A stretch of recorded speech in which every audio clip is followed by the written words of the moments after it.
เคอาจารย์จะมาสาธิตแยทอกระเพาะเนาะขั้นตอนทำนี้เราจะเห็นหยังเนาะหนึ่งก็คือทัก เป็น ทาย หยังเขาจะมาทักทายสบายดีคุณเจ็บเนาะอาจารย์บอกข้าวบอกไหวดิร้ายบอกเลยเนาะหลังจากนั้นเขาจะไปละมือหาขันตอนเนาะล้างมือแล้วเขาจะมาเกี่ยวบุปะตัวก่อนเขาเบิ่งมีหยังแหน่มีสายแยทอกะกระเพาะเนาะมีเจลใส่รอลื่นสายยางฮัดเนาะแล้วก็มียางติดเนาะมี เราจะสิ เนาะแล้วก็มีกับซัมบี้ที่ว่าใส่ NS ใส่ NS เด้อบ่ใส่อังโกดเนาะใส่ NS เพราะว่าเขาจะมาอนามัยล้างหันเนาะแล้วก็มี ทิชชู่ เชีย เจลน้ำมัน สู้เนาะแล้วก็มีของอาหารแล้วก็มีบักสวนเดียเนาะแล้วก็สิมีซาบอาริโกเนาะก็คือตัวนึงสิป้าไหวใส่แล้วตัวนึงสิป้าไหวใส่เครื่องเนาะที่เฮาเด็ดแล้วก็สิมีสเต้เนาะสเต้ไว้ทดฟังที่ว่าเฮาทดสอบว่าสายยางมันถอนกระเพาะบ่หรือบ่เนาะหลังจากนั้นเฮามาจะใส่โอ้ขายเครื่องแล้วก็สิมีทงยาอันนั้นน่ะยางกันเกลือนมีมาสเนาะมีทงมือมีทงมือขาเสื้อทงมือสะอาดบอกพี่โอ้ยเฮาจะใส่ละกัน สะอาด รักการสะอาดซื่อๆเนาะบ่แม่นหาเสื้อเนาะเป็นหยังเขาจังสะอาดซื่อๆ อยู่กับเพาะมีกด มีกดมีน้ำย่อยเลยเนาะสามารถเสือพยานอะไรบ้างชนิดเนาะเพราะว่าเขากินกับไปกับโบราณเห็นดิแล้วหลังจากนั้นเขาก็จะมาจัดสภาพแวดเป็นรอบเนาะแล้วเปิดไฟเนาะแล้วเขาจะมาเขาหาคนเจ็บเนาะสบายดีพอเลือกขออนุญาตเริ่มมาจัดทาเนาะวันไหนคนเจ็บเนาะนอนในทาหยาง45องศาเนาะมุนหมอนสูงเนาะแล้วเขาจะเอาผ้ายางกันเปื้อนมาเนาะมาห้องเนาะหลังจากนั้นหลังจากอันนี้แล้วก่อนเขาจะแย่เป็นหยังเขาจะใส่ถุงมือซะเนาะจะดึงใส่มาเลยมัดตัวเก่านี่นะใส่มัดปกติจะใส่มัดก่อนจะไปเนาะจะทานแล้วก็ใส่ถุงมือสะอาดเนาะ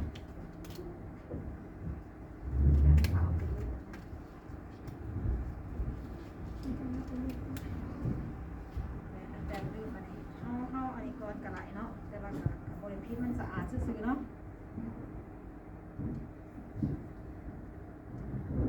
หลังจากนั้นถ้าเขามีไฟสายเนาะเขาก็จะเอามาเยื่อเนาะเยื่อเบิงเนาะ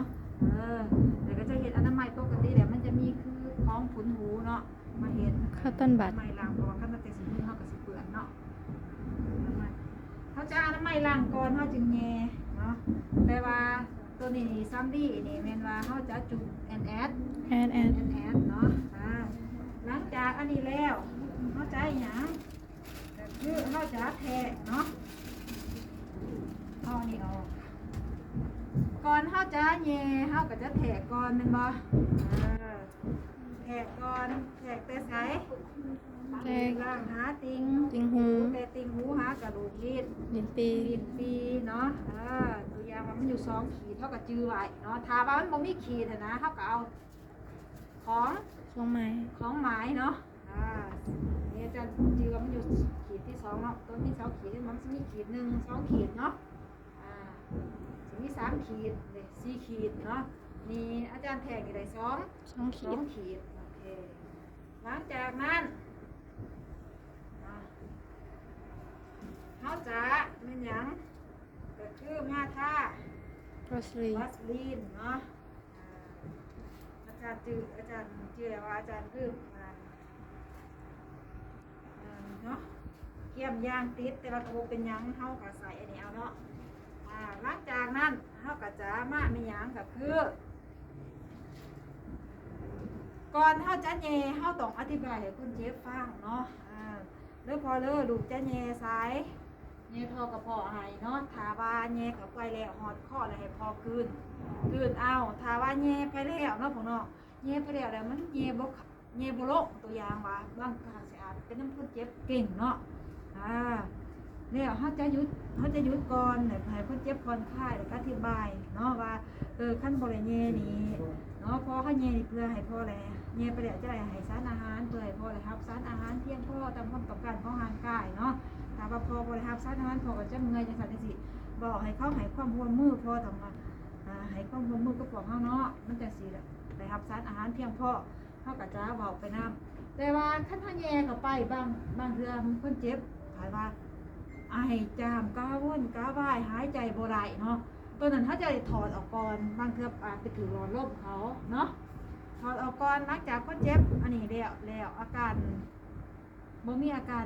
รังกาวแล้วเนาะคนเจ็บเศร้าแล้วเขาจึงแย่ใหม่เนาะอันนี้อาจารย์จะแย่แล้วขั้นตอนแย่กันเขาจะเบิ่งว่าผู้หลังเบื้องไร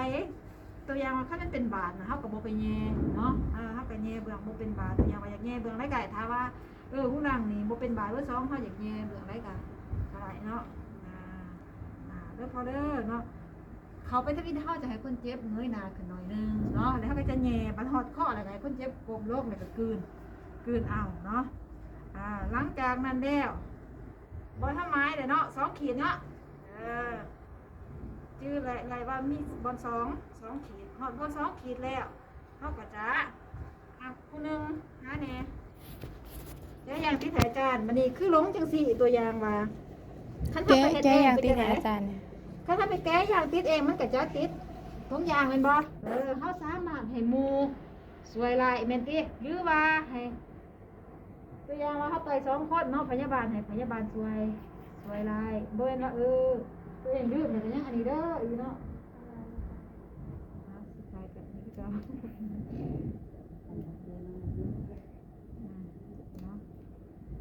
นี่เนาะถ้าแกบ่ทันได้ติดโลตัวนี้บ่ทันได้ติดอันนั้นไหนนี่บ่ทันได้ติดท้าวอนเนาะเพราะว่าถ้าติดท้าวอนเนี่ยมันจะ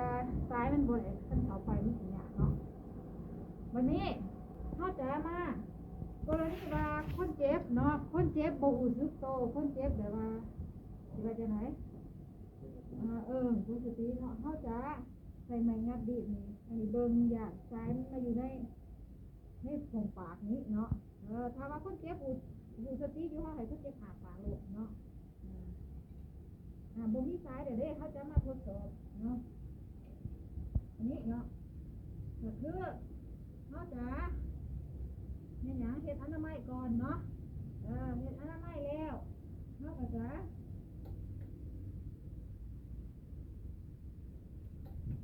ะเอาลมเขาประมาณ50 เซเนาะเพื่อทดสอบว่าซ้ายหันหอดกับพอหรือบ่หรือบ่เนาะเดี๋ยวเขาก็จะปกติมันก็จะเข่าเนาะแต่ว่าตรงนี้มันใหญ่กว่าอันนี้เนาะแล้วเขาก็จะตั้งอยู่เขตกระเพาะเนาะเขตกระเพาะหูแล้วมันจะหน้ากับใส่หน่อยนึงบ้างแล้วเขาจะฉีดลมเข่าฉีดไว้เนาะถ้าว่ากระเพาะถ้าว่าซ้ายมันอยู่ในกระเพาะมันจะได้ยินเสียงลมพัดเนาะในหูเฮาถ้าว่ามันอยู่แล้วตัวอย่างว่าบัดนี้เฮาเนาะเฮาจะดึงลมออกขึ้นไหนถ้าว่าบ่ดึงลมออกมันจะคนเจ็บก็จะมีแก๊สในกระเพาะเนาะตัวอย่างเฮาก็ต้องให้ดึงเอาลมออกขึ้นอันนี้เป็นการทดสอบอันที่1อันที่2ก็จะเป็นหยังเขาจะดูน้ำย่อยขึ้น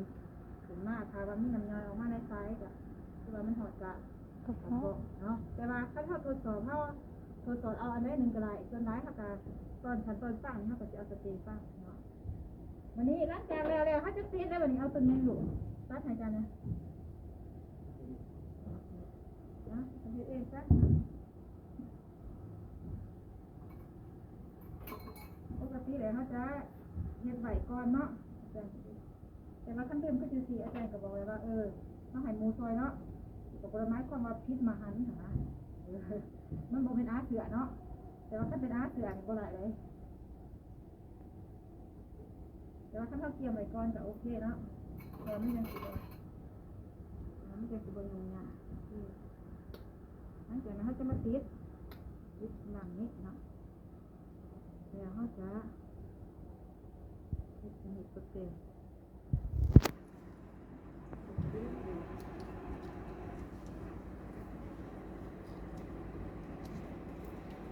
ตัวนี้มันบติดเนี่ยมันเป็นยังไงเนาะเป็นบอกเขาเอาทงมือเขามาทำ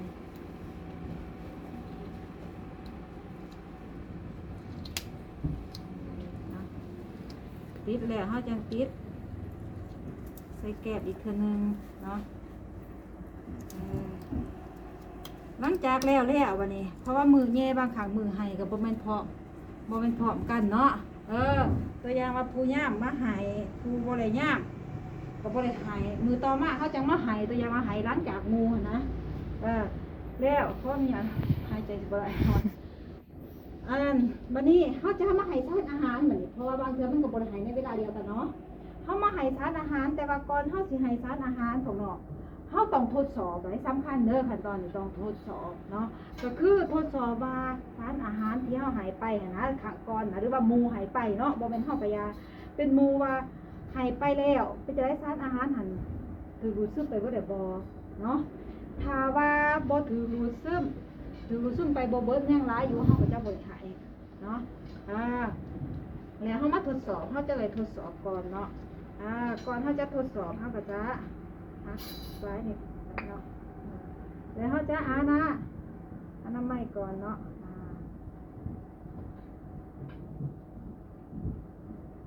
แล้วเขาจะหลูดน้ำย่อยออกเนาะถ้าว่าน้ำย่อยหรือว่าเศษอาหารยังหลายกว่า50เซเนาะเขาจะบ่ให้สารอาหารดุในตอนนั้นเนาะเขาจะเลื่อนไปอีก1ชั่วโมงแล้วเขาจึงมาทดสอบอีกไรก่อนหายแล้วถ้ามาทดสอบอีกถ้าว่ายังหลายกว่านะยังหลายกว่า50เซเขาเลื่อนไปได้1ชั่วโมงแต่ว่าเขามาทดสอบอีกก็ยังหลายอยู่เขาก็จะบ่หายอีกเนาะเขาก็จะรายงานหมอแต่กรณีมันหน่อยกว่า50เซเนาะเขาก็จะปล่อยเขาขึ้นเนาะปล่อยเขาค่อยๆปล่อยเขาแต่ว่าให้มันยังอยู่ข้างนี้ในซ้ายเนาะเพราะว่ามันสิลบเขากันว่าเขาซัดเข้าไปเลยเนาะหลังจากนั้นเขาก็จะมาให้สารอาหารบัดตัวอย่างมันหน่อยกลัวเนาะ50เขาจะมาให้สารอาหารก็คือสารอาหารนี่เป็นว่าเขาเคี่ยวไว้แล้วตัวอย่างว่าให้ข้างหนึ่งประมาณ2-300เซเนาะแล้วเขาจะห่างกันประมาณ3-6ชั่วโมงเนาะตัวอย่างว่า6ชั่วโมงแล้วเขาไปให้อีกขั้นสารอาหารมันยังหลายที่ว่าเขาดึงขึ้นมาแล้วเขาก็บ่ให้เขาก็เลือกไป1ชั่วโมงเนาะ